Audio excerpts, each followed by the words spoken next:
Assalamualaikum, salam sejahtera, salam nadi ilmu, amalan membaca. Saya Nur Alia Balkis binti Nur Hamizan, pelajar tingkatan 1 Al-Alaq dari SMK Datuk Mahmud Mat. Tajuk novel yang akan saya kupas pada hari ini ialah novel Tenggelamnya Kapal Van der Wijk.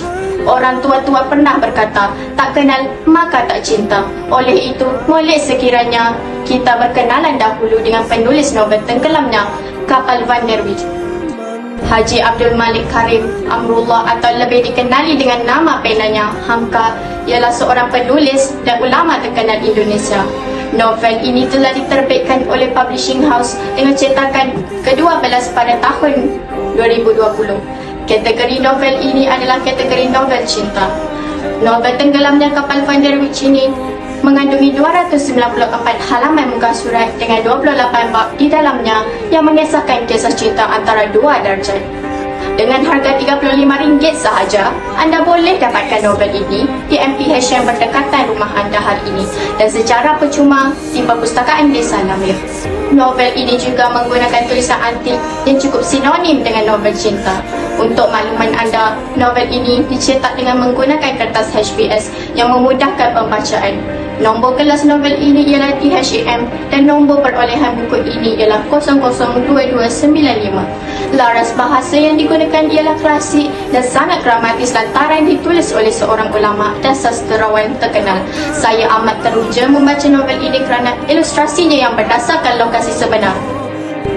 Dalam novel ini, Hamka yang secara lembut dan sopan memberi kritikan sosial yang tajam kepada masyarakat yang lebih memandang harta dan keturunan. Kisah cinta Hayati dan Zainuddin yang terhalang oleh adat Minangkabau yang melihat harta, kekayaan dan keturunan keluarga. Walaupun novel ini ditulis lebih 83 tahun yang lalu, namun masih lagi menjadi pilihan pembaca sehingga ke hari ini. Zainuddin merupakan seorang lelaki yang tidak punya apa-apa. Harta tidak, rupa pun tidak. Pada ketika bertemu Hayati, Zainuddin mula sedar yang harta itu boleh dicari, rupa itu boleh diterima seadanya, dan cinta adalah satu anugerah Tuhan.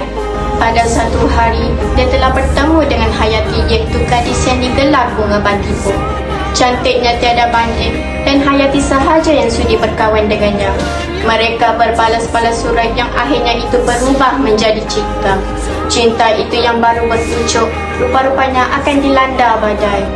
Konflik bermula apabila Hayati menerima dua pinangan dalam masa yang sama, iaitu dari jejaka kaya raya berdarah tulen Minangkabau bernama Aziz dan cinta hatinya Zainuddin. Lamaran Zainuddin tidak diterima kerana penduduk di ranah Minang terlalu memandang kekayaan dan keturunan. Klimaks penceritaan ini ialah Hayati menerima lamaran dari Aziz. Zainuddin pula yang patah hati kerana lamarannya ditolak. Setelah beberapa tahun, Zainuddin telah menjadi seorang hartawan. Hayati telah merayu kepada Zainuddin supaya menerimanya kembali.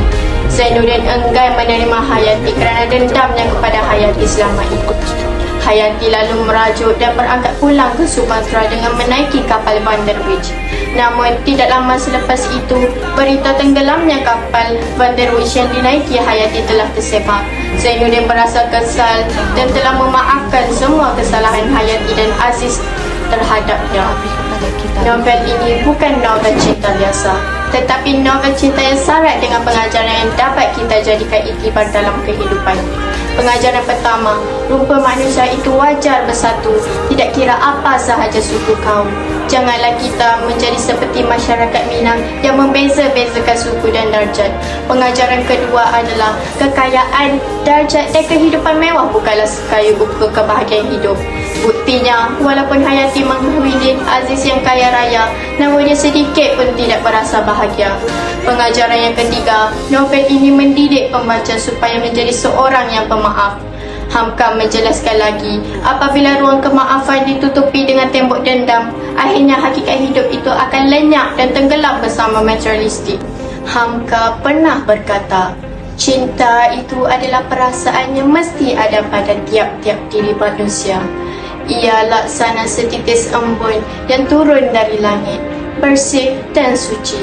Jika ia jatuh pada tanah yang subur, di sana akan tumbuh kesucian hati, keikhlasan, setia, budi pekerti yang tinggi dan perangai terpuji. Sekian, terima kasih.